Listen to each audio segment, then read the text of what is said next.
অনেক দিন বাড়িতে ছিলাম। বাড়ি থেকে আসার পর যখন এই শাকসবজিগুলো খাই তখন আর মুখের মধ্যে এত ভালো লাগে না, কিন্তু কিচ্ছু করার নেই। এটাই জীবন।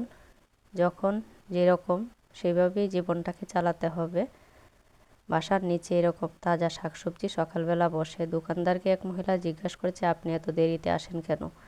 তখন দোকানদার বলল, আপনারা তো ঘরের ভিতরে থাকেন সেজন্য বোঝেন না, সকালে যে কি পরিমাণ ঠান্ডা আর কুয়াশা পড়ে। কারণ ওই দোকানদার একদম জমি থেকে টাটকা শাকসবজি তুলে তারপরে কিন্তু নিয়ে আসে।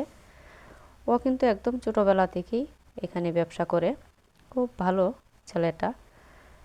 আজকে কি কি বাজার করলাম পুরো ভিডিওটা দেখুন, তারপর রান্নাগুলো দেখাচ্ছি। আসসালামু আলাইকুম, সবাই কেমন আছেন? এইখানে মুরগি, দেশি মুরগি ভিজিয়ে নিয়েছি। কালা কাটাকুটি করতে বসে গিয়েছে।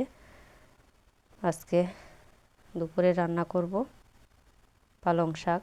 আর পালং শাকটা এখন একটু বেশিই খাচ্ছি, কারণ হচ্ছে কয়েকদিন পর কিন্তু আর পালং শাকগুলো পাওয়া যায় না। সারা বছর এমনিতে সব ধরনের শাকসবজি পাওয়া গেলেও পালং শাকটা খুব বেশি পাওয়া যায় না। সেজন্য এখন ভাবলাম শীতকালে যতদিন পালং শাক থাকবে পালং শাকেই একটু বেশি খাওয়ার চেষ্টা করব।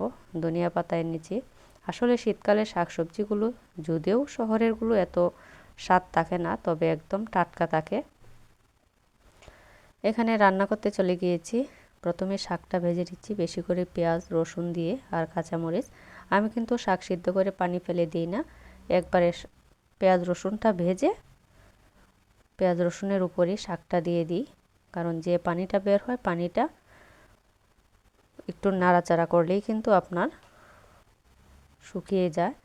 আর শাক আসলে খুব বেশি নরম হলে খেতে ভালো লাগে না, একটু শক্ত শক্ত থাকবে, সবুজ সবুজ, তাহলে শাকটা খেতে বেশি ভালো লাগে। শাকের যে গুণাগুণ সেগুলোও কিন্তু ঠিক থাকে।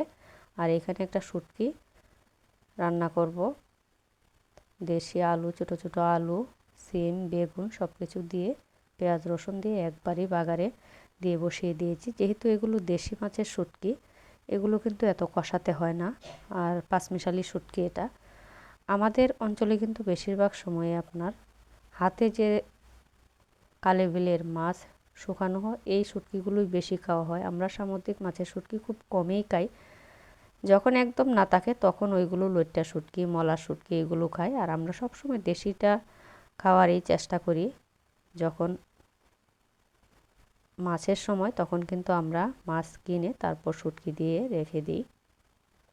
দেখুন শুটকির কালারটা কি সুন্দর হয়েছে। আর এই শুটকিগুলো এত সুন্দর ঘ্রাণ, চাপার মতো অল্প কয়েকটা দিলেই সুন্দর ঘ্রাণ হয়ে যায়। একদম সবুজ সবুজ হয়ে আছে। দেখুন তো কত সুন্দর লোভনীয় একটা তরকারি রান্না করেছি। এই তরকারি দিয়ে পেট ভরে ভাত তো খাওয়াই যাবে। আমার মনে হয় একটু অতিরিক্তই খাওয়া হয়ে যাবে।